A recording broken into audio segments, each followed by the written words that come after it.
不应该跟我道歉，跟江小宁道歉。什么？你说江小宁是贪污犯的女儿？小声一点，害死我！怎么之前没查出来呀？我是人事，我又不是间谍，我。但是这件事情在建筑行业里面影响多大呀？你也是，这种事情怎么能够疏忽呢？不过江小宁也隐藏得够深的，难怪他都不跟咱们提起他的家里人。还有他上班的第1天就从一辆豪车上下来的，那个男的现在都在接送他，肯定是得有手段才行。也是啊，你说这样的家庭，小孩早熟是正常的哈。就是。我跟他从小一起长大，像亲哥哥一样，不是你们想的那种关系。小宁别误会啊，我们也是刚听说，就在这儿八卦一下。我爸不是罪犯，请你们道歉。小宁，我们在背后说你，是我们的不是，但是你爸爸的案子已经定案了，不算是我们胡说八道吧？更何况，要不是因为你爸贪污，那东江集团也不能闹成那个样子，这公司都搞倒闭了。你要知道，你爸贪污的那些钱，大部分都是养老金，还有那些离职员工的买断的钱。你知道多少人跟着遭殃吗？好多人都吃不上饭了。我可没有冤枉他。我再说一遍，我爸不是罪犯。小宁啊，这个事情闹得这么大，那网上随便一查就能查得出来，我可没有乱说。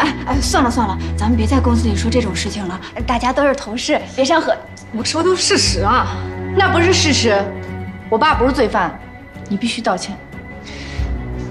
我真的懒得跟你说了。道歉！哎，江小宁干嘛？哎，道歉！放手！道歉！我说你放手！你道歉！哎，放小姐，小姐，杜小姐，哎呀，道歉！江小宁，你干嘛呢？顾总，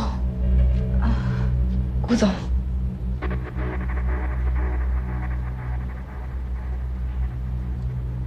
祁红，咱们一起共事了这么多年，你今天怎么了？为什么要私自泄露员工的资料啊？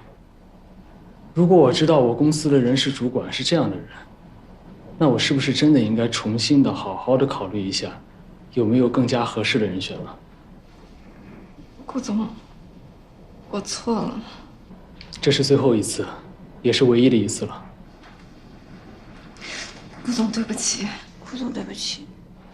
不应该跟我道歉，跟江小宁道歉。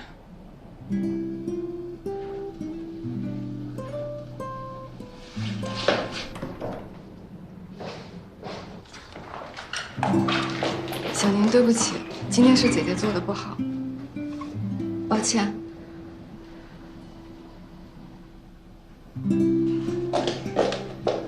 好了，别生姐姐的气了啊。